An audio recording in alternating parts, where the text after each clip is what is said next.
Well, the weak points are always going to be technical, physical, mental. Yep. The thing with the mental aspect is you can't just come out and say, are you scared to pull off the floor? You can't, because nobody's going to say, well, yeah, I am. If you don't think of the end result, then you're already fucking up, because you should always begin with the end in mind.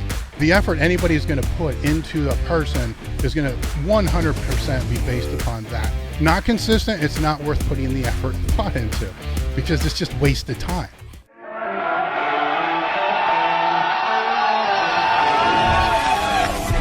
Sit down, keep it real, and cut the bullshit. Welcome to Table Talk. What's going on, guys? We are back with another edition of Table Talk. If you've been following, last week we said that we were going to have John Meadows on.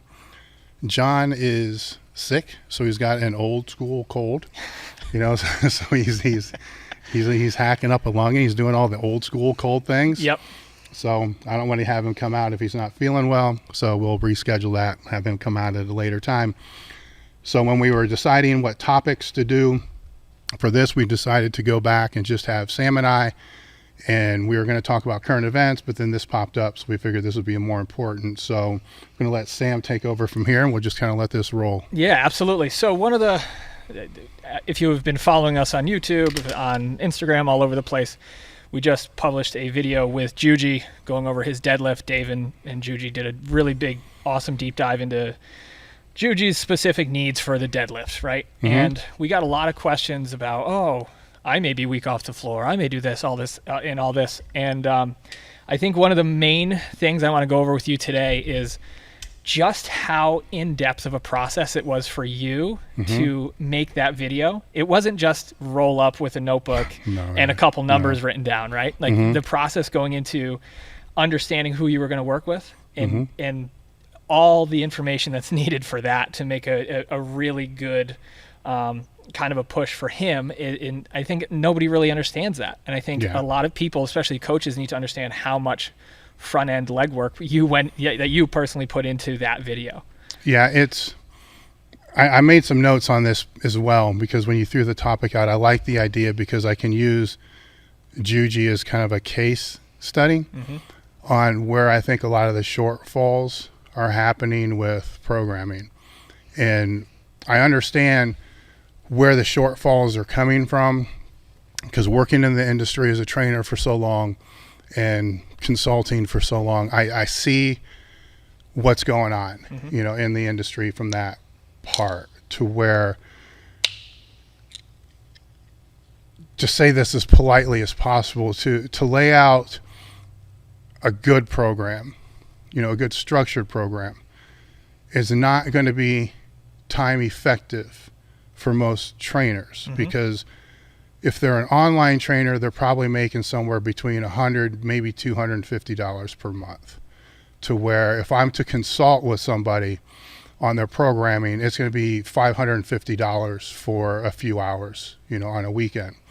And that's not just, even if that's just for a couple hours, there's still a lot of hours that go in before that. But the problem is, if I was to lay out a program the way that I think it needs to be laid out, and what we're going to talk about a little bit today, before meeting with a client that I don't know if they're going to be around for more than a month, 2 months, or 3 months, I'm putting in an insane amount of time and insane amount of work for somebody that isn't going to have the return. Your return is going to be cents on a dollar, so it's going to be very low. So I know where this is coming from. And so for a lot of programming that's out there, I just call it kind of front-loaded program. They throw one workout out, it's going to be regressed to a certain degree, and then each workout after that, it's just going to kind of progress over a period of time. And it's a feeling out period, to where the coach is trying to figure out what's going on, the client's trying to figure out what's going on. Nobody's really vested in the real success of anybody outside of just picking low-hanging fruit, which has its need, it has its place. And hell, I had personal training clients that showed up once a week for years. I mean, I can't create annual plans for that. Oh yeah, no. So it's just health training, which it's better than nothing. It's a lot of it's even less optimal than old gym classes were, but it changes when that person becomes more compliant. And it's a 3 or 4 day a week training process. And so I understand why it's going there. So I can't fault, the people that are doing that. I can fault them if they're trying to position themselves like they're experts, and they're not. So to get to your answer with Juji, a part of that was, it was presented to me like he wanted to build his deadlift, and it's like, okay, that's one metric, it's one variable, but how many other variables are important to him, and how do they intervene over a period of a year or multiple years? So for that, I had to look back, into his YouTubes, into his Instagrams, I'm trying to look at how he's trained over the past few years. So the one clear marker that came out right away is he competed in the same powerlifting competition for basically every year for the past 3 or 4 years. So from there, I know, okay, this is typically, I think it was in March or something like that, March or April. Every year there's a peak for him for the strength, which that falls there. So maximal strength is at a peak. What else is falling in there? Usually about once a year, you're going to see that at least the past few years, he gets a little more lean. And he talked about bodybuilding shows, and the COVID kind of canceled that, and he's talking about it again. So there's another phasic process that's happening. And then where is that happening? It's usually happening a few months away from where that max strength was. So at that point in time, I'm starting to realize this guy has annual plans. He's starting to lay things out. So from dissecting and auditing all that, well, what falls in those other areas? Well, a lot of what he does is his tricking. So where's that the most prevalent? Where does that fall on the heaviest point? And that's pretty easy to see if you're looking through when most of his heavy tricking type things are happening during a certain season, which falls there. So now I'm able to start to block out where these things are falling, and I'm seeing the repetitive pattern that he's blocking those same things out now. So I'm seeing that he is laying his program out in a phasic nature with everything falling at a certain period of time. Backtracking from there, then it was what other things are the priorities for him, because he's a multi-sport athlete, or he called it something else. Polyathlete. To me, it doesn't matter. So it's a multi-sport athlete. It's multiple disciplinary skills that have to be developed over a period of a year, that in his case, it wouldn't be that conducive for that periodization structure to become conjugate, right? Because there's conflicting motor abilities and conflicting sport skills happening at the same time. Just like with Missy that we talked about. Yes. Yep. So the maximal strength and the tricking, for instance, isn't going to fall in that same period very well, where the bodybuilding and the tricking will have some overlap. So you're starting to be able to see, at least I'm starting to be able to see as I'm going through taking all these notes on how these blocks are going to lay out, how they're going to transition in between each one, and then how that lies. Now with the deadlift being the case, now I have something to work back on based upon an annual plan, actually a quadrennial, to be able to look back. And I got his deadlift markers for the past 3 years. And it's like, so I'm seeing, okay, out of all the metrics that he needs to go in the direction he wants him to go, obviously muscle mass is one. The other one is the tricking ability, which I don't know how much of that he's actually trying to build upon, but he's certainly trying to maintain it. I didn't go down the road of discussing how much to build upon that, because I don't do that. So I'm not the expert there. That's for him to speak to somebody else about. Yep. But I am very concerned that it maintains, because if it drops, and that's a big part of his livelihood, that's a big part of why he's training. And I don't care why somebody trains. That's their passion. That's their goal. I only care about trying to help them do that. So looking back over that, basically a quadrennial, and seeing that the jumps and the deadlift haven't been the same, because I know the muscle training, the hypertrophy training, that's working. Look at him 3 years ago. Look at him now. He's a different animal now, right? Yeah. I know the tricking's being maintained. Look at it 3 years ago. Look at it now. I know the squat strength, which is important to all these skill sets, is going up. Look at it 3 years. Look at it now. So by going through and auditing all of his training and looking at the specific questions I'm going to go over here in a minute, I'm eliminating all the things that I know I don't have to look at. Right. And when you eliminate all the things that you don't have to look at, you're going to begin to expose the things that you can have discussions about and talk to him about, which is what all the pages and notes that I had that I was going with him before, because there's questions that I'm going to have there. There's thoughts and ideas you're going to have going into it, but some of those have to be validated. Some of those have to be killed, you know, and then some of them are going to be exposed that I didn't think of, where there's multiple, say, obviously he's stated many times, and other people stated he's weak off the floor. Well, what the fuck's that mean? I mean, that can mean a lot of different things. So the reason I went with the deficits over, I could have gone off another direction. You know, you can be weak off the floor because you don't know how to initiate starting strength. You don't know how to initiate that force. He's an explosive athlete. I've seen through 3 years of videos, he can go from a dead stop to a very high explosive position. He can generate the force. Now, is it possible that he's not generate the force against the barbell? Possibly. But in most of the positions and most of the deadlifts I saw, he was initiating the force, and he was starting from a good position to be able to initiate force. So his body wasn't breaking at the start of the pull. That's showing a loss of transfer of force. It's being maintained that whole way. So that starts to eliminate. The reason I'm putting out there is, if he's weak off the floor, I could have addressed it by creating more force off the floor. So speed work, things like that, where if that was the direction I was going to have to go, then a deficit would be a terrible thing to do. Right. Because it lowers the ability to generate force the higher you go. So when people will see the video and they're like, hey, I also can't pull off the floor, and so I need to do deficits. Well, maybe, you know, but is that what the problem is? Well, the idea of a technical cue being an issue, a physical weakness, or mental, right? That's usually how it goes, right? Just trying to figure out, like, and as the coach, you need to be able to decipher what direction you want to go to. And I think one of the best things that you did with Juji is the conversation that you had before he even touched the bar.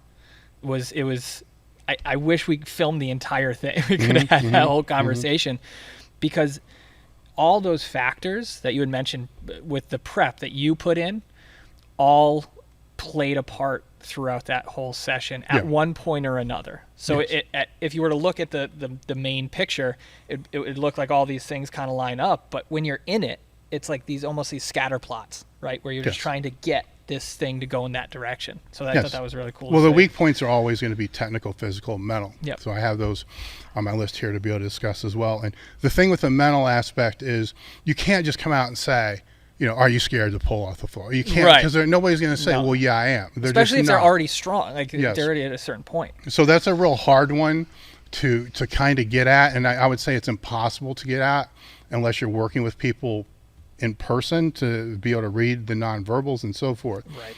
But I did see through several of his videos to where he said that his sticking point is off the floor. He always misses off the floor and certain things like that. So what I was trying to do, I knew I had to address that, because that's always going to be there if it's implanted in there. So I needed to get him to say that to me without me coaxing it out of him. Right. So then the goal would be able to get it to say it to you a few times. So then you can throw it back and say, hey, look, you know, it's been a few times that you've said this, you do understand.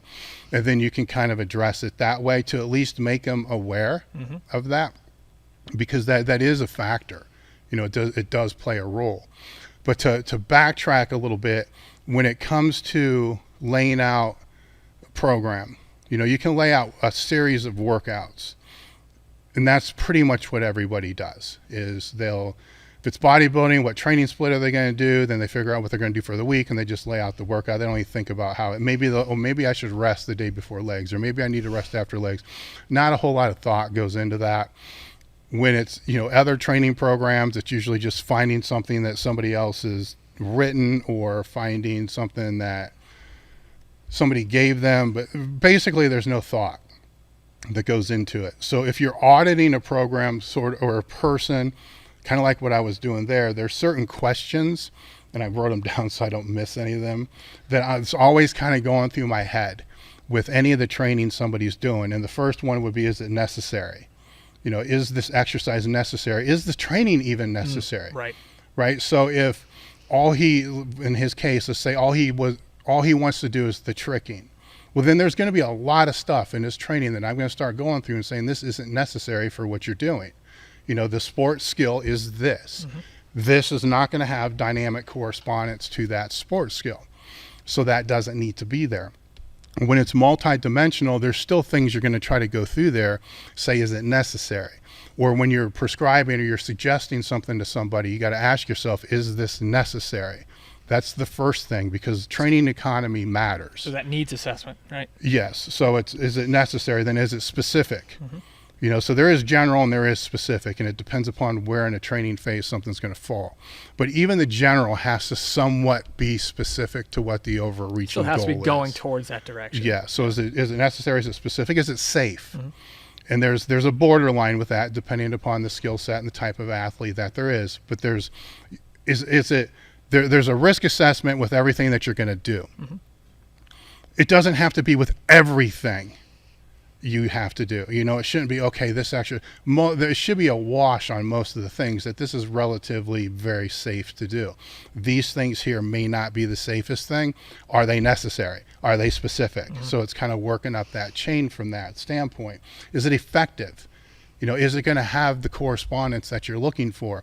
So even if it's general physical preparedness, is this going to actually help with their ability to recover, with the resting heart rate, with all the things that you're trying to work there? Is it effective from that standpoint? Is it effective from the dynamic correspondence? What will carry over? Right. Yeah. Because if it's not going to be effective, it doesn't matter if it's safe. It doesn't matter if it's necessary. It doesn't matter if because it's actually at that point, it's not necessary. It's just throwing it in there. Compliance. Are you going to have compliance with that? So you can put something out there, and if they're not going to do it, who cares? And there's always going to be a floating level of compliance. So some of that can be adjusted by how you coach it, how you lay it out, how you plan it out. But you can tell pretty quick if you're working with somebody if it's going to be compliant or not. And if it's not going to be compliant, you need to be able to find something that will be. There's always more paths to go than just the one. Yeah. The skill set level and acquisition. So what is their skill set level? So go back to Juji, because I knew one of the movements was going to be some type of deficit. I didn't know what type of deficit it's going to be. Did he have the flexibility to do a deficit without putting his back in a compromised position? Did he have the ability to do the deficit that's going to actually work the muscles that I wanted to be able to work? Does he have the ability to do the deficit deadlift that's not going to become a full stiff leg deadlift? Does he know how to deadlift? Well, then once he knows those things, what will be the skill acquisition? Will he get better at that because he's just going to get better at doing that movement? Where with him, it's going to be a slower process with that because he's done it before. The technique's pretty solid with that. So he's not going to technically get that much more proficient at doing that. He'll have some neural capabilities that are going to be developed over a period of time that will make him better. But then it's going to be a movement that's going to be purely based on the progression of what that is. Is the movement something that has regression ability as well? So if it's a deficit deadlift, what if they can't do the deficit deadlift because of the things that I said, but you feel that's a super important exercise to do? How can you regress that? Is that a movement that has the ability to be regressed? And how? That's one that I'm sure there are, but it really doesn't, because the same positions, so that wouldn't be a good movement if that person was really, really, really going to suck at that, and you have to build them up to that, because the only way to build them up to that is to teach them how to be proficient in a deadlift, teach them how to be, if they can't do that, teach them how to be proficient in SS yoke bar squat with a deadlift position, teach them how to be, so it can keep regressing from there. Time demands. How much time can be devoted in this, because you can't prescribe something. So there's that. Then there's going to be support. What kind of support is around them? Is this something that they're going to need spotters? Is it something that's, if they're usually when there's a lack of support, there's an increase of stress. So you got to take that. That's a really good point. You got to take that in consideration too. And the other one that falls in there is the financial means. So is there going to be a financial commitment associated to this? Either it's a coaching cost, or if it's equipment cost, or if it's gym dues, whatever it's going to be, time they have to take off work. What are those financial demands? Because once again, if it's not something that's within that wheelhouse, it's going to create stress. Everything with training comes down to recovery and stress. So you got to stimulate, then you got to be able to allow that to recover. So if these are overreaching questions with everything that I'm looking at as I'm doing an audit, so when I'm looking through his training for the past 3 years, these questions are going through my mind with what I'm seeing. Is this necessary? Is this specific? all these type of things, because whatever I suggest, if it goes against more than a couple of those things, it's not going to work. Yeah, can't go in. No, it's just going to lead to injury and everything else. So that's where it's part of an analysis. So most people will know a health history analysis, which that's important to know to a point. I mean, if you're just consulting with somebody, you need to know a little bit, but you don't need to know everything. Right. If you're actually training them, let's say you're doing any heart rate monitoring type thing, and they're on blood pressure meds, or they're on any medication that's going to control heart rate, you kind of need to know that. Otherwise, you're going to be trying to prescribe, different heart rate training zones, and good luck with that, because it's just not going to be able to happen. You also need to know injury history. You need to know reoccurring injury history. He had some things with his knees. He had some, just most of them seem to be related to overuse, and the tricking type things. He didn't seem to have a whole lot of injuries that were resulted from training, which was good. But at the same time, being an influencer, and usually people do not put a lot of their training related injuries online. Right. So you need to ask about that. The only ones that really put those online are like bodybuilders, because it's a bragging thing. Or not bodybuilders, but powerlifters, because it's Just a bragging thing. purple. Yeah, it's just always on there. So with the needs analysis, there's a lot of things that I put in there that most people don't think about. Nutrition and hydration are questions I want to know about, because it's very low hanging fruit.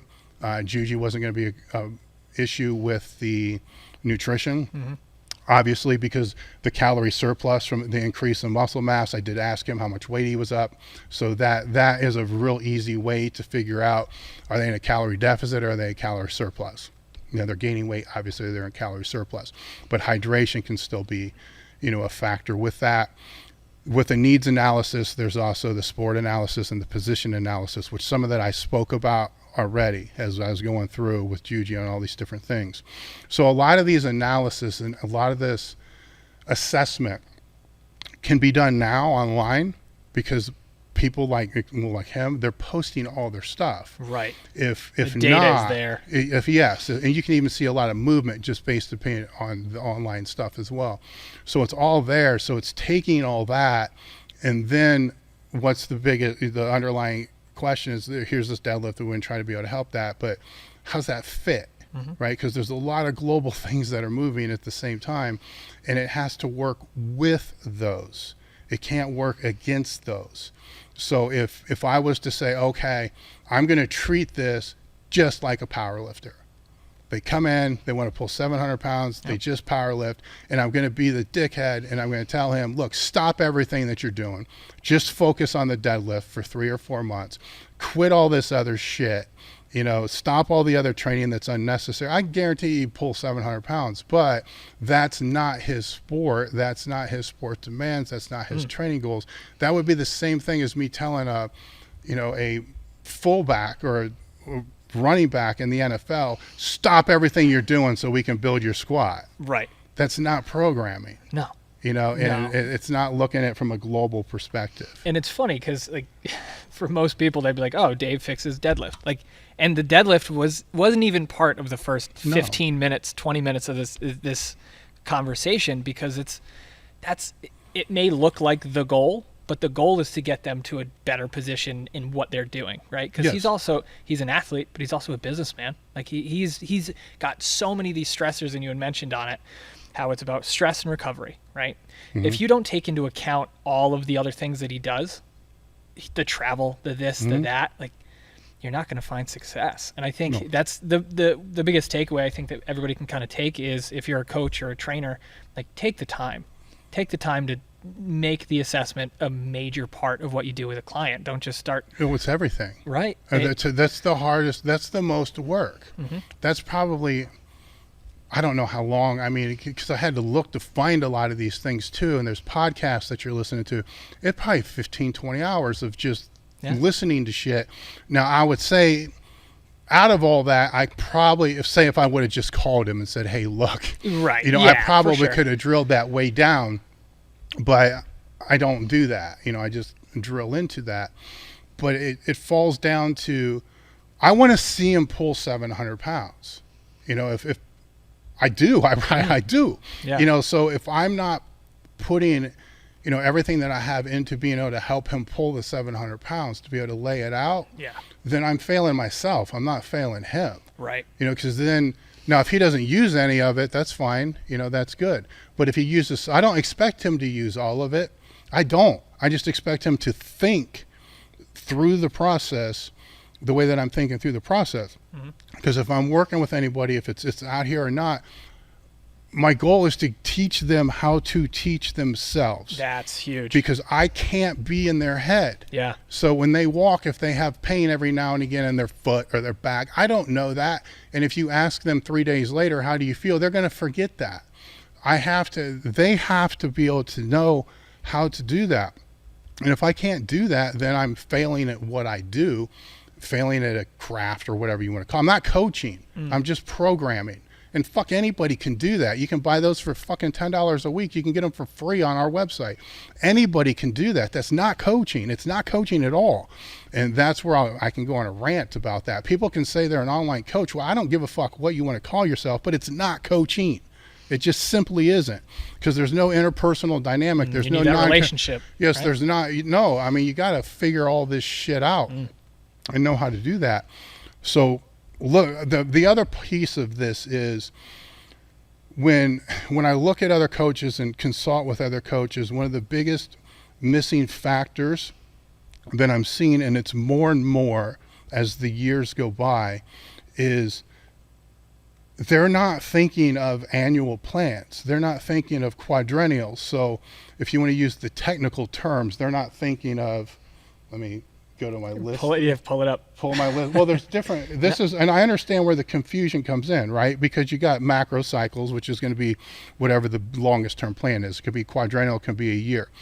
And then there's mesocycles, which are basically blocks. Okay, I'm going to start to explain why people get confused with all those. Then you have the microcycles and you have a training day. Okay, so let's start with the macro cycle.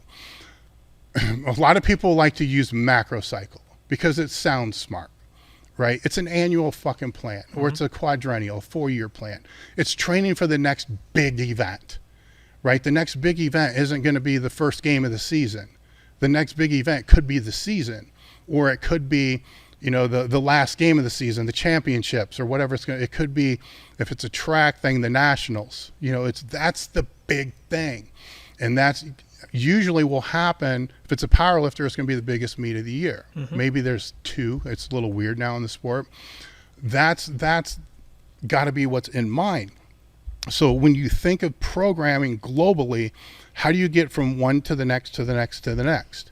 So let's say over a 4-year plan. The reason it's quadrennial is because of Olympic cycles, and that's kind of how the Olympic coaches are going to lay these things out. Because if you got to qualify for the Olympics in year 3, then where do they need to be in year 2? Where do they need to be in year 1? Where are they now? Then how do you progress through there? You're not trying to qualify them in year 1. No. Right? And I think a lot of people, I imagine there's a lot of listeners and viewers that are kind of blown away with the fact that you start the process a year out. They're thinking Monday. Well, yeah, they're thinking Monday. I mean, a lot of the times if I'm working with somebody, I'm looking past that. Right. So many times, I mean, it's powerlifters many times. So many times you got to, and here's a great example of it. It's somebody I was been working with out here, is you got to have realistic expectations, but you can't give the realistic expectation on day 1, right? So the realistic expectation is, say he has the end of the year, so December, mid-December, right around that time is when the biggest meet of the year is going to be. That's when we want the highest output. That's when we want the greatest result. I have to get the focus there. I don't have to get the focus on the meet that's 12 weeks out, which will be like a comeback meet. Yeah. Right? So I can't have that conversation until I've developed the trust, because they have to know that you kind of know what you're doing. I can't do that until I have them to have trust in themselves. So when after 3-4 weeks, whatever time it's going to take, then having the conversation of showing them, laying out that whole the fucking macro cycle. See, I try to not use the words because I don't want to confuse people. I want to say annual plan. Yep. So I'm trying to lay out this annual plan on a dry erase board so now they can see, okay, if we peak for this in August, when you want this, when that first one is, that leaves us 12 weeks until December. So how are we going to do this? How are we going to peak for this, turn it around, and then peak again 12 weeks later? And be at the actual peak at your the more important. So how's this going to work now? Right. You know, help me understand how we're going to be able to deload the last 2 weeks, maybe 3 weeks for some of the lifts, do the meet, and then have basically a week off after that, and then do some reconstruction the week after that. So we're going to take 5 weeks off essentially in the middle to be able to hit this one peak that really doesn't matter, because that's just like a comeback thing. And then we're going to compromise the end result here. So when you're thinking 1 meet at a time, 1 week at a time, you're always compromising the end result. If you don't think of the end result, then you're already fucking up, because you should always begin with the end in mind, right? So if that's the issue, and that issue could be being 30 pounds lighter, it could be adding 15 pounds of muscle mass, it could be adding, 100 pounds on the squat, 100 pounds on the bench. You keep going after it in these low-hanging time frames, you're always jeopardizing the long-term strategy. Because with any strategy, if it's business, training, whatever it is, there's a short-term strategy, and there's a medium-term strategy, and there's a long-term strategy. They all have to line up. Shit, that's a microcycle, a macrocycle, and a mesocycle. Yep. So let's just call it what they are. It can be an annual plan. Mesocycles are also called blocks. The reason I wrote this down is because when you start looking at different mesocycles, so this is where people get confused. If you're reading straight block training, you're going to have accumulations, you're going to have transmutation, you're going to have realization, right? With linear, you're going to have conditioning or hypertrophy, strength, peak. With, then you can get into preparatory phases, competition phases, shock phases, pre-competition, recovery, transition, hypertrophy, strength, speed strength. All these are different blocks that serve different purposes. They're all called different things depending upon who the author is. Some authors just make shit up to make it look like they stand out more than what other people do. The parameters of each one of these blocks is always going to evolve around intensity, which is load of 1 rep max, effort, which is in RPE, basically how hard they're training, volume, which is sets and reps, and then some type of rest period. Everything centers around that. So take the fucking name off of it, and how you're going to manipulate those 4 variables within each one of these training blocks, months, 3-week phases, whatever you want to call it. How are you going to manipulate those to work toward that end goal of whatever's at the end of the year? So I did a video a while ago on how to squat 500 pounds by the end of the year, and basically just laid this out in a meathead style. Like, okay, here's this. Where do you need to be to run that last 3 blocks, which could be a competitive, cycles or whatever it is. You're going to have the strength, you're going to have a peak, you're going to have, whatever they want to call it. Accumulation, realization, whatever you're going to have, right?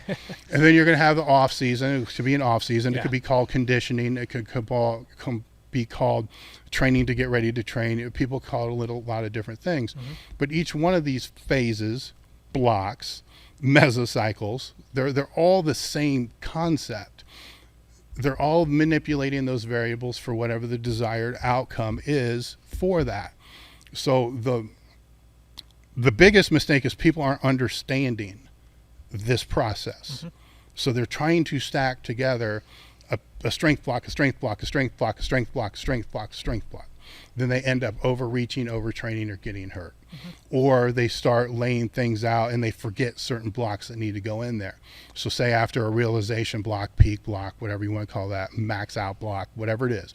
After that, they don't have a recovery in there. Just go right into the next. And they're like, well, hell, maybe I can get this next one. Yeah. Right? And then boom, they end up falling apart. And I think just remembering that it all boils down to adaptation, right? Like it's what you're trying to adapt to. Yes. Right? If you're constantly in a high stress environment, your body is going to adapt potentially, if you do it for too long, negatively. Yes. Well, it's going to adapt, but it's going to have the adaptation stimulus.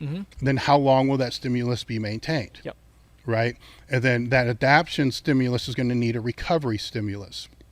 So if you're an idiot like me, you'll go through a peak stimulus, peak on that, and then start trying to take out other low-hanging fruit and not realize that. Well, you realize you just don't. You don't put in the recovery stimulus and then pow, because that peak can't be maintained for as long as what people think it is, especially at the highest levels. When you peak it to the highest levels, it's going to last shorter. When you peak it, let's say you just wanted to peak it at a 90%, then it's going to last a little bit longer. You peak it to that 110%, 105%. Over that, it's not going to last as long. You need to hit it, get out of it, as fast. But you can't completely stop, because then you're going to end up being more fucked up, because it's going to go the other way. So with each one of these phases, blocks, mesocycles, how long are the abilities that you're developing going to maintain? And what needs to be done to maintain those longer? So if it's a conditioning or a hypertrophy block that's going in there, how long will that person maintain muscle mass before it's going to start to lose? So if they're typically doing repetitions in say a 10 to 15 range for all movements, building muscle, building hypertrophy, putting the nutrients in to create that, which is a factor. Because if you're going to go through a block like that for hypertrophy, then you're not going to feed it and you're not going to hydrate it. Then there's no point. That goes back to the nutritional analysis from the very beginning.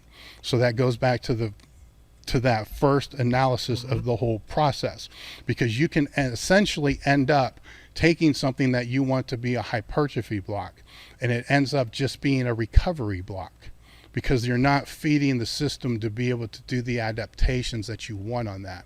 So with those in there, now you go into that next block. How long will that last? What nutritionally has to happen to be able to maintain that? And is there compliance in the fact that they know they're probably not going to add more muscle mass as they go through that next phase that's going to deal with strictly maybe 5s or maybe 3s? So it's in a different range. So it goes back to the coaching again. It can be maintained, but different motor abilities are going to be maintained at different rates. Right. So maximal strength isn't going to be maintained as long. Now we can get into a whole conversation about conjugate, which is the ability to try to move everything at the same time, which is where my bias pretty falls, because it takes some of this out, but it also makes it very hard to drive any one singular one of these. Right, you're raising everything up a little bit, but you're never going to get the peak of a peak. Yes, and the conjugate is still a style of periodization. Sure. That as you get to a peak, a lot of the other things are going to change to be able to maximize that. So it's a different conversation, but it's one that doesn't go down this path. That becomes more complicated when trying to explain these concepts to people when you throw that out. Because why not just do it all at the same time? I don't disagree. But let's just figure out what they are first. Right. Because you want to throw everything and do everything at the same time, but you don't understand the motor abilities that you're trying to develop. Yeah, they the don't get the skill goal. sets. Yeah. And how those have to be developed before you start combining. If you can't understand how to develop them Just independently, doing more of that right, would not be beneficial. then how the hell are you going to develop them when you throw them all together? So that kind of goes into there, and that's before we get into how to go through and progress each one of these cycles. And it's funny because, and again, I'm sure we're going to go into it as well. This again, all of these spinning plates, all of these different things that you kind of need to, if you're a coach, if you were actually coaching and training somebody, you need to write this stuff down. You need to organize this information. You need to be up to date with everything you're doing. Like every training cycle, every training block, every training day, needs to have that data and information, because that's our job as the coach. Our job is to be able to wrangle this information, dissect it, and put it for our client or our athlete or whoever in a way that they can understand and that they can utilize and then continue to grow. Yeah, at least know what you're trying to develop at the time you're trying to develop it. Right. Not just we want to get stronger. It's like, oh, we're squatting today. It's like, Yeah, I mean, that's just kind of like common sense, Now, not so common sense. yeah, but here's the thing, though. They wouldn't develop the skills necessary for their sport the same way.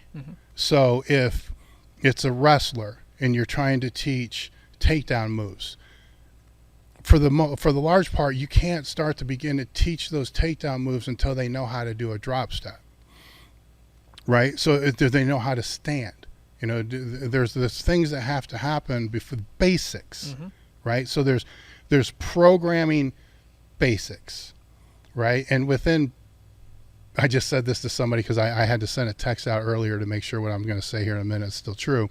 But within basics, there's a base, right? So a lot of people today doing the programming are so caught up in different certifications that are out there, and there's hundreds of certifications that are out there, and I'm not bashing the certifications because they all kind of I understand. I don't like the word certification, I guess I will say that, but I can't bash them because there's thousands of them. Hell, there's probably even more than that. Now there's a certification for everything, and I understand that. You could probably find a certification on how to create a certification. There are. There are. And so there are. I've seen it. I believe it. So there are. And they have a purpose. They have a point. But they're not all created the same, which is a conversation for another day. They're not. Mm-hmm. So some of them are just fucking rip-offs. Some of them are nothing more than a seminar that they call a certification just so they can charge $500 or $600 more. I would say that's the majority of all of them. So they're basically just that. Anyhow, people get so caught up into that accumulation of the certifications and not thinking about what is the base knowledge that they have to know, because most of the certifications that I see are building upon that base. So if you don't understand the basic principles associated with periodization, even if it's just linear periodization, you know, before the block and all this, so the things that I'm talking about, if you don't even understand the base, right?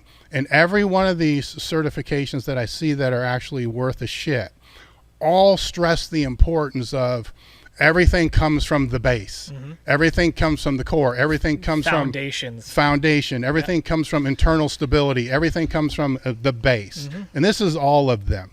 But they fail to say that the real base is understanding programming, because you can take all the stuff that they have, which is basically just accessories that you're going to put on the car, and your engine doesn't run because it's not put in there.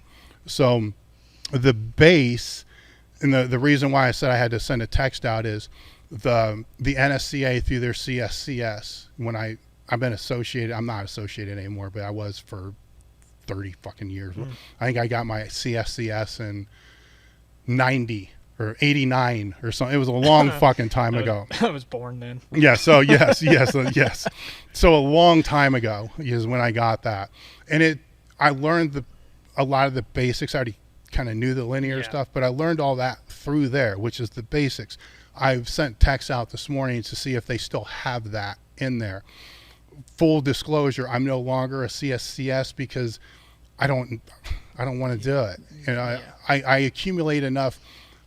When Mark Watts worked for us, I went through and I went back through the years and put in all the shit that I do from speaking, writing, and all the other stuff. And I think you're good. I'm still good, right? So there's no reason for me to have the CSCS. It just doesn't make any difference with that. But I will promote the shit out of the CSCS because it teaches the basics. And right now, that's what fucking people don't know. So when I'm speaking with or consulting to them with people now, I have to go back and explain some of the concepts that we're talking about earlier in more detail, because they don't have a clue.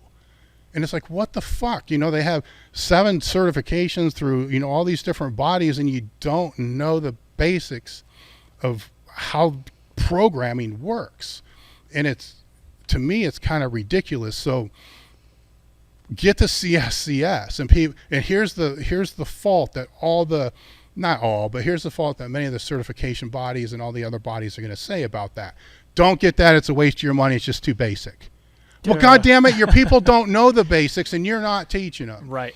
You know, so either go back and start teaching the basics as 3 or 4 hours as part of what your training is with your certification, or shut the fuck up and tell them that they should probably get this. You know, I have no affiliation with them. I get no money from them. I'm not even certified by them anymore. I just want people to learn the basics, and we got a website full of it as well. You know, there's other people online that do a really good job of teaching a lot of the basics. But what intimidates people with this is that everybody loves fast and easy. Mm-hmm. They love microcycles, they love mesocycles, because you're talking a week period. Hey, what's your training week look like? What's your split look like? most popular questions, right? How do you break up I'm your looking at body a few of them parts? right now. You know, how do you break this up? What's your split? What's this? What's this? Simple questions, because they don't want to think more than a week. Or, hey, what's the best program to do to peak for a meet? 12 weeks. Nobody fucking talks about, hey, how should I lay this out over an annual plan? Let's just say you want to do the meet, right? Well, what are you going to do afterwards to get ready for the next one if you like it? Okay, now we just went from 12 weeks to maybe another 10 weeks in the off-season type stuff into another 12 weeks. So you just add another 22, 23 weeks on top of the 12 that you just did. How many weeks is that? It's about a fucking year. Yeah. You know, it's about an annual plan. But, I don't want to think about that. Well, you're a dumbass. You don't care that much about trying to make your training better, assuming that you're intermediate or above. Or you don't care enough as a coach about your clients to even learn how to make them get better. So that kind of where that falls there. Yeah, and it's And funny. I guess to go back to real quick before we get into the next question. Yeah. Juji obviously does this, right? Because he's not promoting it. He's not saying it. I think he does have books about stuff. I haven't seen them. But he is actually doing this. You know how I know it? Because I saw it. When doing the audit, I see it in his structure. So you see it there, you know. And he is. I actually saw him post up the other day. He's doing his deficits in his gym, so it was good. Yeah, no, and this is one of those conversations that I think is so important for coaches and trainers and anybody, and athletes, anybody to really start to look at their own training, right? Start to look at their own process. Start to look at their own coach they're working with or whatever, and start to take that ownership for their performance and start to have that autonomy. And you had mentioned that earlier, was you're trying to create that autonomy with your client's ability to essentially teach themselves over the course of time. They have to. They have to. You have to educate them. To me, they have to, because I don't want to sit there and have to explain all this shit. Right. I mean, the secret, I guess, with, you know, people that train out here is I've gone through the route of trying to write everything and do all that stuff for them, and it doesn't work as well as if I see them. If I see them each week, I can give recommendations and I can bounce them off people that are friends of mine that have been here for 20 years to validate or have other ideas different than what I see. So I don't charge anybody to come out here, but at the same time, if they're not consistent, I don't want them here, because then I'm vesting interest and time into something that's going to have no return and have absolutely no value whatsoever. And if they can't help us, so that's part of the process is your work. They still have to do their things during the week. So you have to be able to give the suggestions, but they have to learn how to gauge. This is part of this process, how and what they're doing during the week, because they're going to be asked about it on the weekend, or they're going to be assessed when they walk through the door, how they look, where the training state is, and all that, to be able to know where they are, which is going to determine the changes that are going on here. Overall, in my head, I know a lot of the plan as far as where it's going to go, but I'm only going to share as much as needs to be shared because you're trying to teach them. So if you data dump all this crap on them, the compliance drops, you know, so it's not going to be there. And so that's the biggest thing with that compliance part is they have to, this is basically what I'm trying to say is they're taking ownership of the program. Because the big part of that ownership of the program is the consistency. Because it doesn't matter. You got to nail the consistency first before anything. And so the effort, and it's not just me, it's probably the effort any coach is going to put into it. The effort anybody's going to put into a person is going to 100% be based upon that consistency. Not consistent, it's not worth putting the effort and thought into because it's just wasted time. You know, you got your own stuff to be able to do. More consistent, more thought. So it's kind of an earned, this may be a little bit of an old school thing. It's kind of an earned thing unless they want to pay. You know, they want to pay, then they're going to pay for the time it's a lot of fucking time that you just don't want to do. But then that's still not going to yield the highest return because they're never going to learn, you know, how to manipulate the variables. So the mental aspect, again, it goes to the physical, mental, and the technical. And everybody wants to jump to the physical for any weak point or any structure of training. Everybody.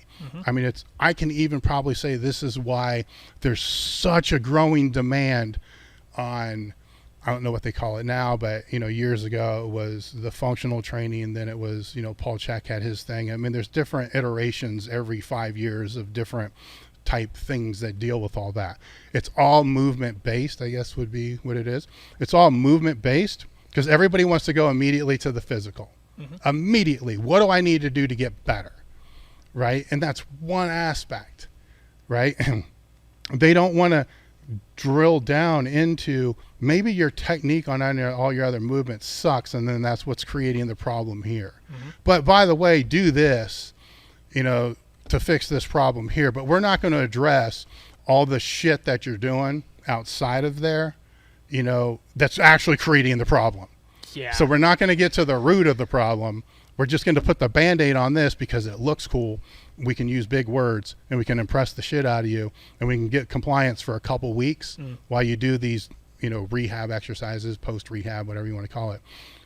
And they have their place in rehab, post-rehab and so forth. But so let's take that away. That still comes down to, hey, what do I need to do to increase the lockout on my bench? You think pin presses are good or board presses, or do I need to do more close grip work? Well, fuck, It's kind of a loaded question. Are you hurt? Does your technique suck? Have you ever thought about what happens if you got faster going into that mini max or that sticking point? Because maybe that bumps it. Maybe that crushes through the sticking point.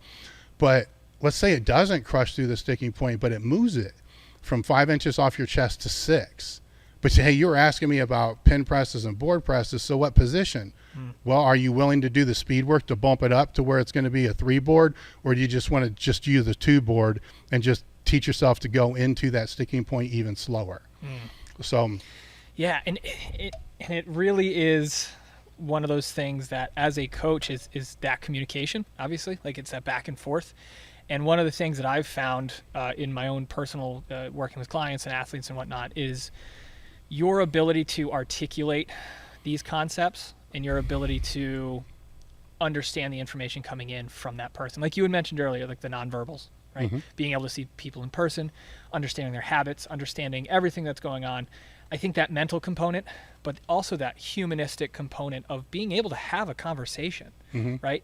I think for coaches and trainers, it's easier and safer for them to get lost in the minutia of the numbers, because numbers are safe, numbers are binary. It's like this is this phase, this is this, but you have to have that human component, that interaction back and forth to bring that to life. Well, part of one of the things I left out on my programming notes, see if I can be able to see this without my glasses, is the coach's ability. You have to assess your coaching ability. So you got the needs assessment, all the other things we talked about, the different training parameters, but then there's a coach's assessment. So what's your own ability? What are your strengths? What are your weaknesses? What are the things that you need to farm out? What are the things that and what's the backup plan? So if this is a weakness of yours, who do you go to be able to get the answer? Because sometimes all you need is the answer, like, hey, look, what can I do in this situation? A, B, and C. They tell you, you implement it, you go. You don't really need to farm that out. But you need to have the network of people to put in there. The third component of that, you got strengths, you got weaknesses, your bias, right? So what is your bias and how strong is it? And then when you're communicating with somebody, are you asking yourself, is this in the best interest of them, or is this in the convenience of me? Right? Because the convenience of me is always going to be where your bias lies. Now, if you've seen it 1,000 times and it's worked to fix it, say 800 times, that's going to have that's validated. It's fine. But a lot of times you get lost in the minutia of your bias because you want to be right. Being right doesn't make the person better. Feels good though, right? You know what I mean? Does it though? Right. Does it though? Because when they go to compete or when they don't reach their goal based on a bias, you have two choices as a coach. You blame them or you blame you. But the fact of the matter is, if it's somebody that you're working with and they don't perform to the ability that they should perform, it's always you. You're the person behind the curtain You're the person on the It's like the Wizard of sidelines. Oz. You're the person that's back in the gym while they're doing what they have to do. Mhm. You're accountable and responsible for that. Yeah. Right? So take responsibility, of that. You can cast, and yes, did they fuck up? Did they choke? Whatever it is. Maybe yes, maybe yes, maybe yes. Did you prepare them for that? Right. There's always that level of responsibility regardless of the outcome. that Always. You need to take on yourself. Always. Right. So now if that's because of a strong bias, then it's probably time to move the athlete along to somebody else, because obviously your bias or your program isn't working. Are you okay with programming something that's completely against what your bias is? Some people are. Some people are so tied to their bias financially that they probably do need to just move the person to somebody else, because it takes a lot of work and a lot of effort, to be able to do that. And sometimes that bias can be based upon a team program, to where that's going to create other issues, because you can't change everything for one person. So then how's the program set? What's the backup plan? So with each one of those variables that I listed earlier, from the coaching, needs analysis, and all that, what's the backup plan for all that? Because if you have the outlier, up top or below, what's the backup plan to be able to address those? Is it an assistant? Is it somebody else? Is it just a general program, just general recommendations to be able to, what is that plan? Is it, kick them out, get them out, whatever it's going to be, what is that? Because that needs to be addressed in there as well. Yeah, and I think we'll start kind of shifting gears here a little bit and kind of talking more nuts and bolts in terms of, you had mentioned volume, you had mentioned intensity, you'd mentioned effort, you mentioned recovery. I think if we can kind of start to give the coaches and athletes here a little bit more of a breakdown of looking at a program and how do we kind of structure it? Like, what are we looking, obviously it's a loaded question, but in terms of main movements, accessories, volume, that's kind of like landmarks. I know we had talked about landmarks with Phil the other day on the podcast, and he did a great job kind of going over some of his landmarks for his athletes. And of course it's going to change based on the sport, based on if you have a room full of athletes versus one person versus, but I think just kind of general guidelines that people could kind of take home and utilize and use it as almost a lens to look at their own training, to be like, okay, how does what I'm doing now stack up to what I could be doing? Yes. So they can kind of All understand. Right. So I would call those, I use the same definition in business. My cord's wrapped, there it goes. It's wrapped around my chair. I use the same, I'm losing my headphones here and there.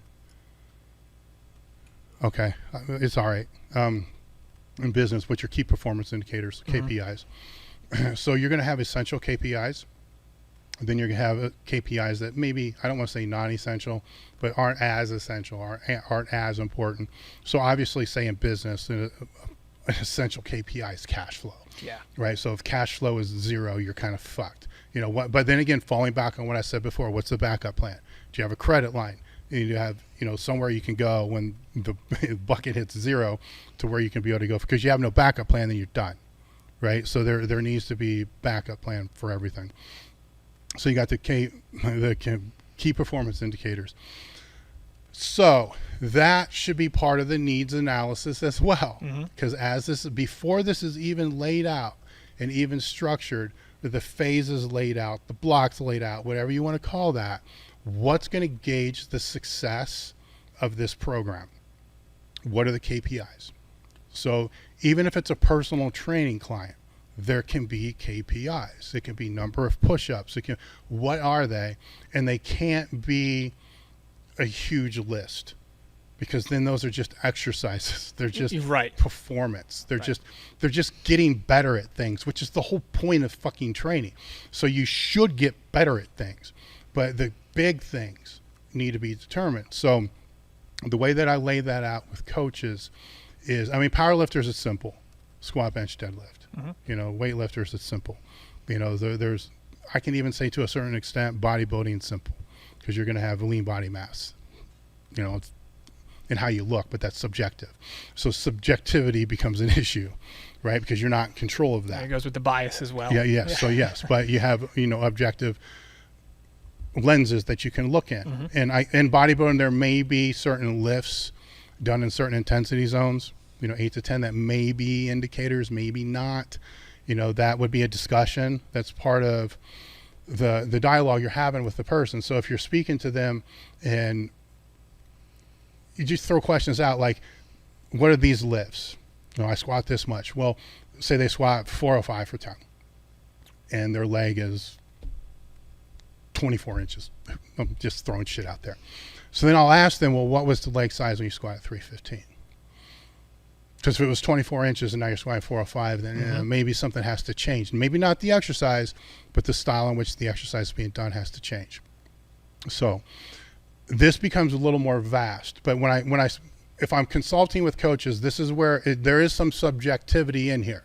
Because what I'm going to ask them is, if you only had 5 or 6 different things that you could increase in your team, what are those things that have dynamic correspondence, which is basically just saying carryover. I'll try to start saying carryover to the field. What are they? So they'll start throwing things out. So this would be the conversation that I'm having. Squat. Okay, what type of squat? Front squat, box squat, back squat, high bar, low bar. What type of squat? And if there's hesitancy, I'm going to say, are you sure? See what I'm saying? Yeah. Because I want to validate everything that they're saying so they're not shooting from the hip. And then usually a squat is in there, right? So sometimes it's going to vary depending upon the coach. I want them to tell me what they've seen, right? They've worked with 500-600 high school athletes.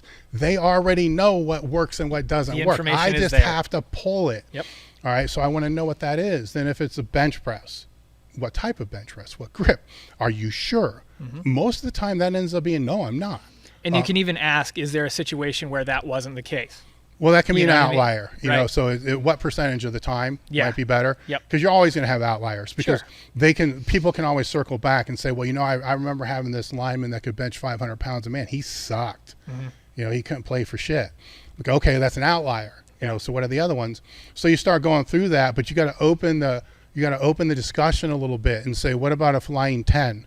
What about a T drill? What about a 40? What about a 20? What about just a 10? What are these other variables that you can put in there? Do those have, then you start laying them out. Those become the key performance indicators. Those become the drivers of the program. Those become, okay, we want to increase these because we already know, because you told me, we already know these have the dynamic correspondence. So let's focus on what we have to do to drive these 5, 6 indicators. So all the rest of the programming that we do for the whole year needs to be focused around that, for that part of the program. There's different parts we'll talk about at training day. Anything that doesn't drive those, it's a waste of time. Yep. So if you're going to tell me 3 months from now, hey, somebody told me, the walking lunge is great for football players. Well, does that increase your box squat? Does that increase this? Does that increase your clean? Does that increase this? No, fuck you. It ain't going in. Right? I'm not saying that it's not good. No. But it's not part of this plan. It's not part of this philosophy. As soon as you start drifting off course, you're failing. So that's where those come in. Personal training clients, it depends upon the level, right? But that's where you got to start looking more at regressions than progressions. Because let's say it's a bench press. Some people can't do bench presses, so then is it like hex dumbbell push-ups? It's push-ups are good. Push-ups are fine. It's probably a good place to start. But the force going through the full hand isn't the same as a force going through a bar. So there has to be a progression to get to a fist position from that open hand position. Or maybe the open hand is important. Are they slapping? Are they slap? KPI slapping power. So whatever that's going to be. So these KPIs aren't just specific to squat, bench, deadlift, those type of things. And any strength coach will tell you what these are. They might have a couple that are like wide open, and the more, the worse it is, because these are the things you're going to try to peak throughout the year. So let's say one of those is a 40. Say for some reason one of them's a mile time. I mean, sports got different things. You're probably not going to try to peak your mile time and your one max squat at the same time. Oh, interesting. So you're going to have different blocks to be able to focus on these different abilities. See how this all streams trickle down effect down, right? And this, I guess you would say, this is all part of that needs analysis as well, is establish the indicators, all these things that you need. They're rules. Everything that you establish from a needs analysis, a health history, an audit of program. The audit of programs is what this is that we're talking about right now. They establish your rules, right? And your rules establish how the program is going to move. And then once you have those rules, then you have to implement. Now, how are you going to utilize those rules to the greatest advantage? That's when the recovery, that's when the accumulation comes in. That's when the super compensation comes in. That's when the different loading protocols come in. That's when the different exercises come in. Compliance comes in. So when you start drilling down into the mesocycle, the month, the phase, right? So I'm trying to use every different thing here. Yep. You can have flat loading, old school West Side was that you just stayed with the same dynamic bench. You stayed with the same weight, really didn't change anything, right? You just stay with the same intensity zone. For Diamond, that makes sense, but a lot of people will just stay with 80%, right? So say they're going to stay with 80% for maybe 3s or maybe 5s for a block. And that flat loading, what they're going to try to do is just become better at lifting 80% over the 4 weeks. That has a point. So when people say flat loading, that's stupid, you're using the same weight for 4 weeks. I don't disagree, but I want to know why it's that way. Because if that's training the motor ability to become better at using 80%, then that's specificity. Is it necessary as a specific? Fits. So you can have flat loading, you can have step loading, 75%, 80%, it steps up. Then you can have inverse, 80, so it goes down. You can have a wave. So it's like a pendulum that waves through there. And each one of these loading sectors, parameters, methods, there's no right and there's no wrong. So this is where training, yes, it's a science, right? There's a science behind it, but look at everything that I've said today and show me the science that shows you how all these things should be combined. Good fucking luck with that, right? Because there's an art that has to follow with all this. So what my advice would be, if you're typically always using a step loading structure for a block, have you tried a flat loading structure? If you're always have you tried an inverse? Have you tried a wave? Because it's not like you don't have a lot of different blocks to be able to experiment with this, because you're dealing with different intensity zones. So that's how it can progress. But what people want to know is what's the best for that. Well, I don't know. What's worked before. Tell me what's worked before, because we'll start there. If you don't know, then I'm probably going to start with the step loading, because typically that's what most people are accustomed to and most people can relate to, and most people are going to have higher compliance with. So I lift this week, I lift a little more next week, I lift more, I like that. There's going to be higher compliance. I lift this week, then less next week, and then less the next week. Right. Now you can sit there and try to explain, well, what we're going to try to do is to increase the force output of each one of those. You're matching it with the personality of the person that you're working with as well, right? Like if they're like a hard charger go-getter, it's like you have to take that into consideration when programming. Yes. Whether or not the textbook says one thing for this specific sport, specific time of year, this, that, and the other thing, there needs to be that variance for who you're actually working with. And what are you going to do when they become accumulated to a step loading pattern? Keep doing it. Yeah, just keep throwing shit at the because wall. then it has to change. Yeah. So that would be, and now this changes too based upon where in the training day, because there's another variable that we haven't discussed, which is the actual training day. So you have the microcycle week, and the reason why microcycles get used a lot of the times, a lot of people use an 8-day week. So it's 4 training days or a 9-day. So 4 training days, 1 day off, 4 training days. So then it ends up being a 9-day. You can say a 9-day week, which actually most people are going to probably have more buy-in and understand. Or you can say microcycle, which is confusing people, makes you look smart. So what's the what's the right. What's the end result? Making them better. So communication is going to be vital with that. Now in the training day, that can also be set up a lot of different ways. So that can be set up with a top-down program, to where the loading is going to be heaviest at the beginning, and then the load intensity. I should probably pause and say intensity and effort are essentially the same thing in my book. I just define them two different ways, because if you're speaking powerlifting, you're talking percentage of 1 rep max. If you're speaking bodybuilding, you're speaking more like RPE, how hard they're working, which is very subjective, right? And but both have their pros and cons. But when you're trying to interchange, here's a 90% double with here's doing a leg press to absolute failure in a 10 to 15 rep range. Yes, those are training completely different abilities, but the output and the effort and the ability to recover kind of to me, they're along the same lines. There are differences, but they're both hard to recover from. Right. So if you break recovery down into easy, medium, hard, right? The simplest form, those are both hard. So you have like a top-down approach where it will be like a main exercise, supplemental exercise, accessory exercise, so forth. Then you'll have, weak point approach. You're going to put all the weakest stuff first and then build off of there. Then you're going to have technical efficiency approach.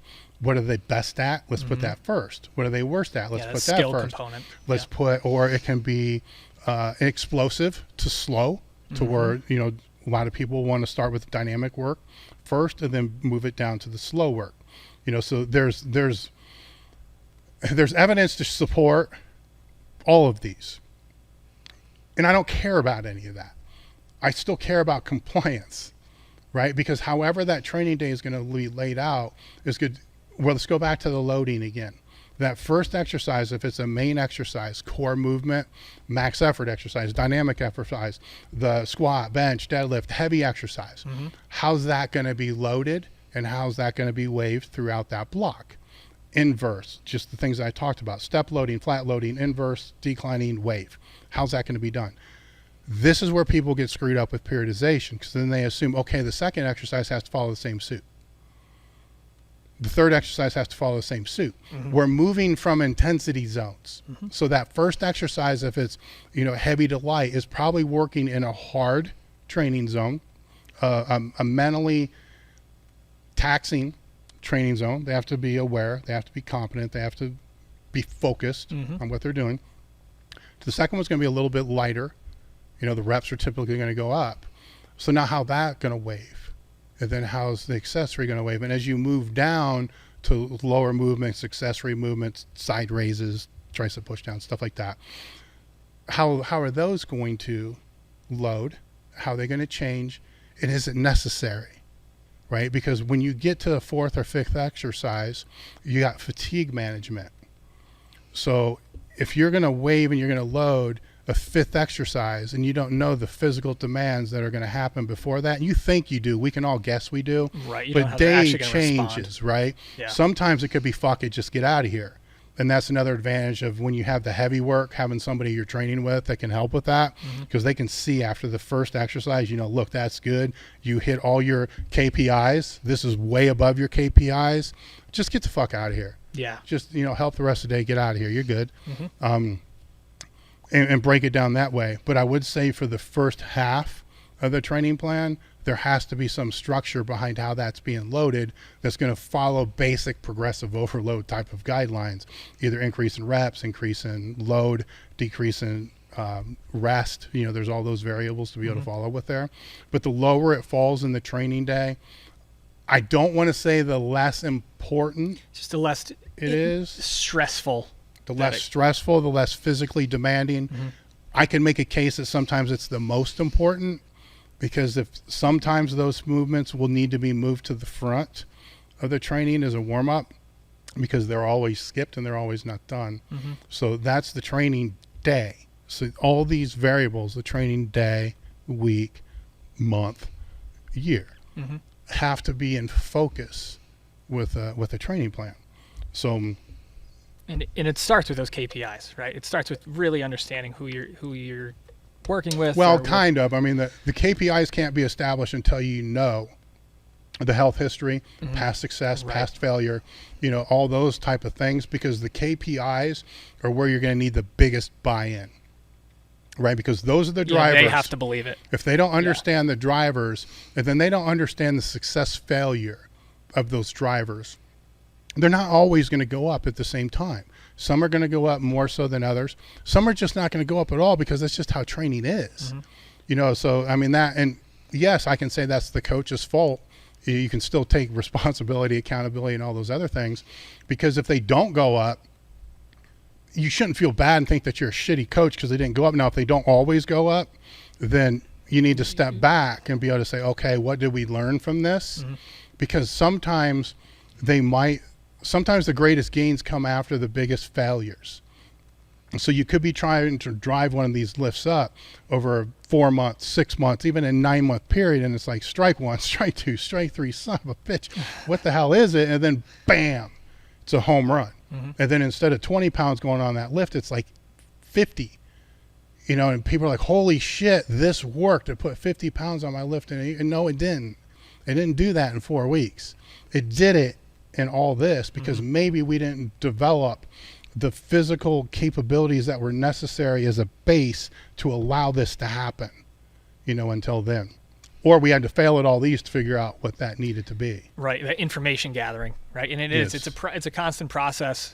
You're tweaking and adjusting, right? You have the plan, you have the goal in mind, but again, like you said, with the day-to-day, there's gonna be that variability between sessions, variability between weeks based on what's actually happening with the organism that you're working with, right? In their life, in their, you know, who knows? Like, you can have the perfect a perfect peak planned out based on all the information that you have, and then their dog dies, and now all of a sudden they're out. Who knows, right? There's all sorts of shit. It happens all the time. It happens all the time. It happens all the time. It has to be accounted for, you know, and not only that, but you don't want to have such rigid compliance that they're not living, you know, like not going home because of the holidays, because I got to train. You know, granted, I did all that shit, but does it really matter if they move it a day or if they miss, you know what I'm saying? Those just have to be kind of known variables in the annual plan. So where it goes back to be careful how you schedule your deloads if that's part of this mesocycle wave, because they happen. Right. So if you have it automatically scheduled, it's certain variables, say every 4th week for a full year. Now I can understand every 4th week in a peak phase, right? Because the loading and the recovery and everything's just so high. But if it's happening all year round, what is it, 12 weeks out of a year, you know, that is. And then where's the holidays fall? You know, so then you start ticking all that off. But what's the annual plan? Where do the peaks need to happen? Where do the holidays fall? You know, and what religion are they? So what are their holidays? Where do they fall? Can that be structured as the deload? Can it, again, laying out an annual plan to be able to see where this all falls? You know, is it necessary to peak somebody if it's between the middle of November and the first of the year? Sometimes it most definitely is, because it's a competitive season for a lot of places. If it's not, and it's not a high-level athlete, is it necessary to put all those other things in there at that time? Yeah, and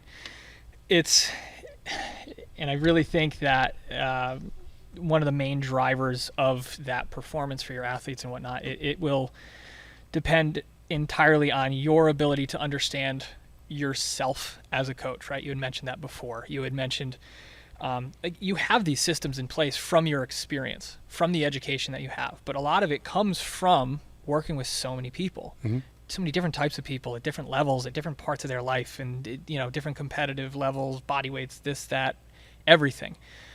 But having that self-reflective time to understand, it's like, okay, looking at this program, on paper it should work. Oh shit, it didn't work. Why? Figure it out. Yeah, and it's a lot of times you're going to know what needs to be done. So you'll see the weak point. It's going to stick in your face. You're going to know exactly what it is. You know it needs to be done, but you got to ask yourself, how do we get there? Right? Because just blurting out what needs to be done may not be the path to be able to get there. So that's thinking it through, because getting there is not the same as suggesting to get there. Right. You know, it's completely different. And obviously the experience matters. You know, that plays a role, you know, and being able to, the backup plans, or another word to be able to put in there is just auto-regulating. Being able to auto-regulate is huge, because you may think you know what it is, but then it's not. And then you need to understand you're still going to mess it up a lot. So if this is what you know needs to be done, what if it doesn't work? Because there's a high probability it probably won't. Right? So what is the backup plan if this doesn't work? And if that is being done, what's the backup plan? And does that backup plan start after you realize it doesn't work, or does it run coinciding with this? So it's already in place if this doesn't. So that again falls back to, you got physical, mental, and technical issues. Right? Yep. So you may think this is a technical issue, but in the background, are you addressing what the physical issue could be and what the mental issue could be? Or are you just going to wait and see, oh shit, it wasn't that, so now let's work on the technical part. Oh shit, it wasn't that, so now let's work on that. Because your best educated guess might say it's one, doesn't mean you're right. You know, so I think they all need to be addressed to a certain degree. Well, right. That was going to be what I was going to say, is like, okay, say it's like, oh, this is a physical issue, but it's going to have mental impacts on that athlete. Well, say it's a technical. Yeah, let's right? say it's a technical issue, right? So it's like, okay, I don't like where the bar path is moving on their squat, right? And it's happening with the bar, it's happening with 95, it gets worse as they get heavier.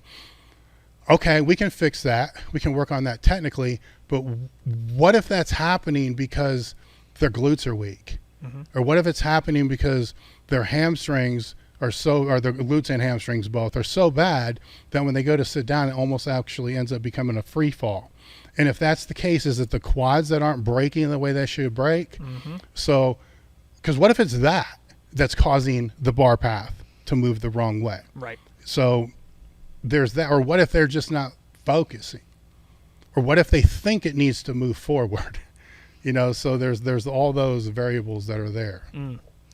Wow. I mean, we're getting close to about 90 minutes. I don't know if you wanted to open it up to a few questions, or Yeah, we'll take a few questions. I know we got that was fantastic. I know everybody's going to probably here we go. We got a few. First off, we got a lot of awesome super chats, some pretty big super chats, just kind of helping to support us, what we're doing. So that was a big shout out to everybody who's done that so far. I want to I'll stop for a minute and thank all you guys for that, because again, as I said in the Q&A that I did, that's how we gauge what type of content you guys are looking for. Right. So if huge. this is the type of content that you're looking for from a table talk, you know, leave a comment, leave a super chat, hit the notification thing, leave a review on the podcast, because we're watching all this stuff, and the stuff that gets the highest downloads, most traffic, most comments, most reviews, that's the stuff that we're going to keep doing. The stuff that doesn't get, you know, the traction to show that this is what you guys like and are looking for, we got to keep looking to find what you guys want. So example being, you know, this is a little different direction, you know, for the podcast. So if the downloads suck, you know, when it comes to the podcast, because we have KPIs, right? Yeah, we get no reviews. There's no comments on the video. The video doesn't get a lot of hits. The super chats suck. Then we're not going to do this again, because apparently you guys don't like this, and we'll find something else to be able to do. So it's just a KPI. It's just an indicator to be able to track if we're going down the path that you guys want. So we got one from our buddy Helmet. Ready? Contacts recreational lifter coming back from 5-year layoff through sickness, 33 years old, no muscle strength, no muscle/strength. Okay, cool. Learning conjugate on my own from scratch or hire a coach. Goal is to get healthy, strong, and muscular. Well, if you've listened to the podcast, you'd probably already take away that you need to learn on your own. That would be where I'm going to go with that. So the advice I would have for you, if you're coming back from 5 years, is you already know that 5 years isn't as long of a period of time as people think it is. Because think back to when you were training before. It doesn't seem that long ago, right? So where do you want to be 4 years from now?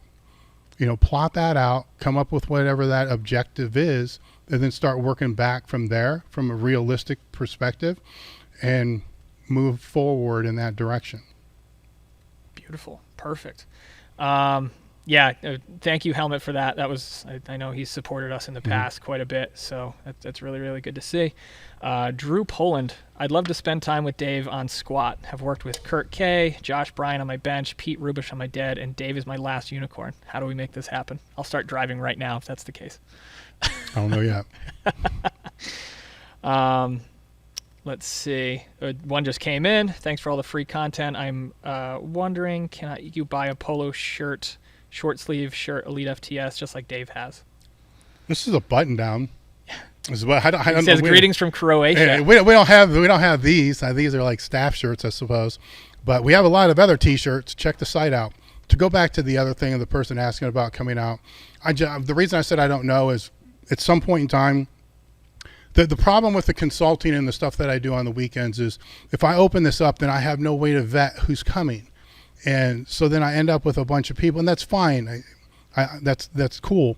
But if I end up having 3 people on a weekend at the same time, and they're so vast in their training objectives and goals, it becomes very hard to help them the way that they need to be helped, where it's not going to be, people aren't going to like the price that I would throw out if it's just one person for the weekend. So it's trying to figure out, how to structure the train your ass off type of things, to vet it out, to be able to allow that to happen without completely disrupting my entire life. So I'm working on it. Let's put it that way. Right now, the consulting that I do is kind of like underground.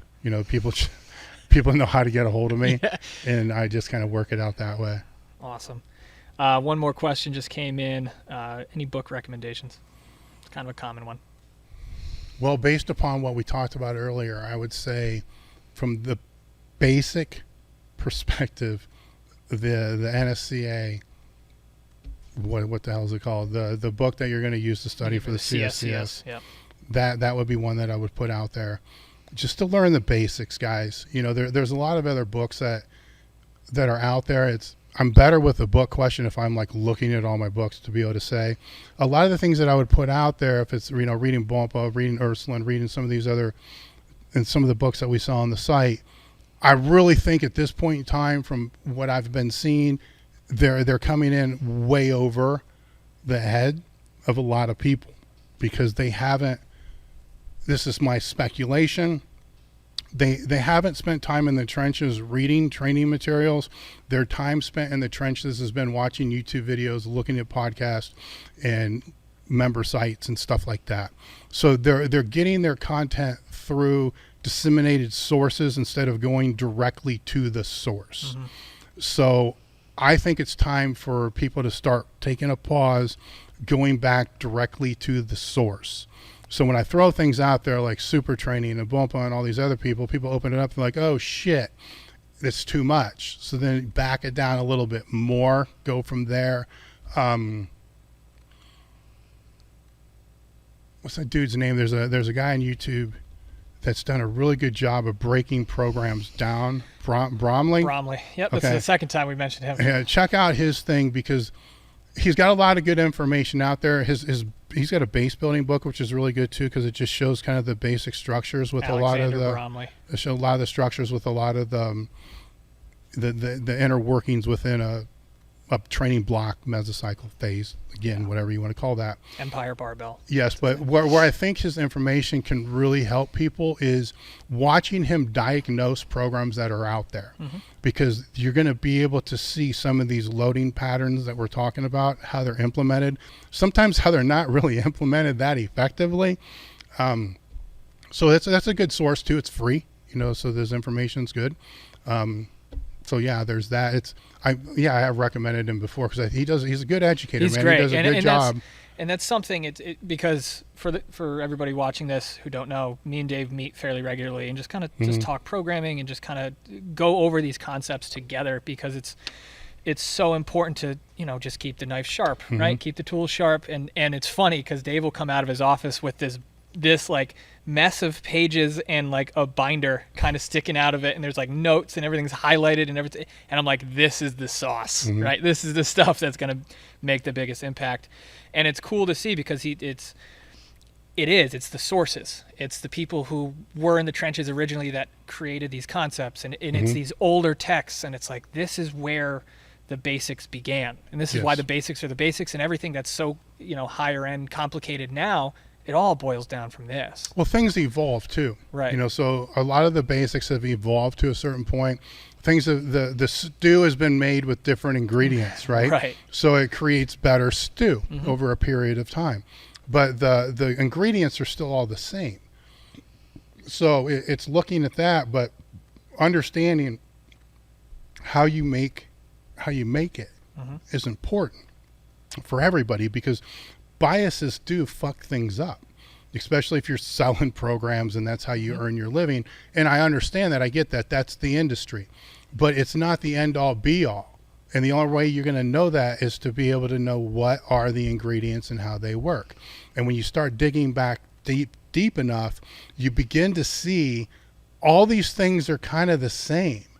They're just called different things. A month, a mesocycle, a phase, a block. What is it? Well, it's designated time period of training that isn't really short and it isn't really long. It's kind of like right in the middle.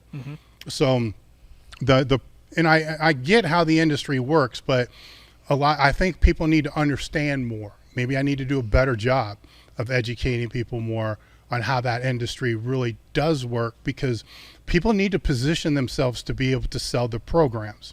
We sell products.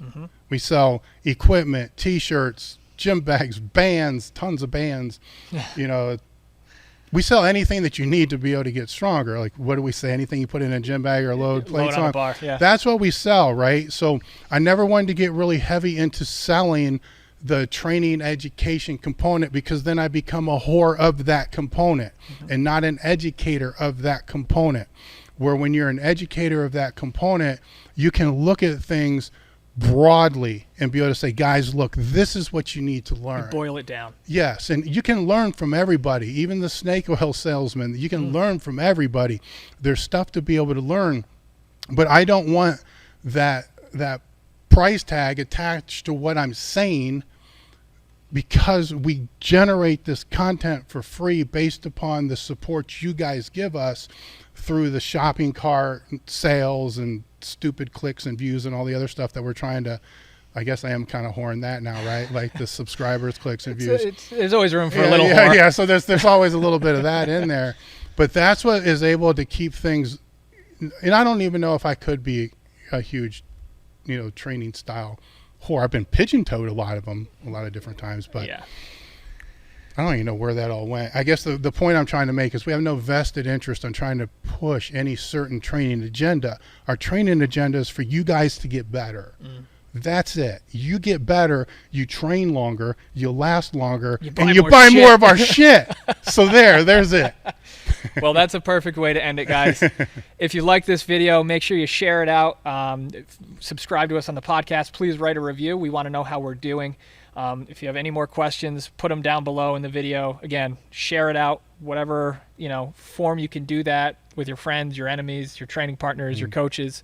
I think this particular podcast was probably one of the better ones that we could have ever made, because this is so important for so many people to hear. And we'll see. It feels good. Yeah, it feels good. We'll see how it's received. I mean, we could just go back to talking about stupid shit next week. Right. Absolutely. We'll bring the nachos back. But all right, guys, thank you very much for joining in, and we will see you in the next one.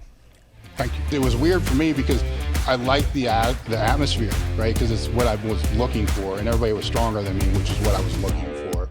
And that's why I was so confused when I came in that one time, and it was like, like you said, the B crew.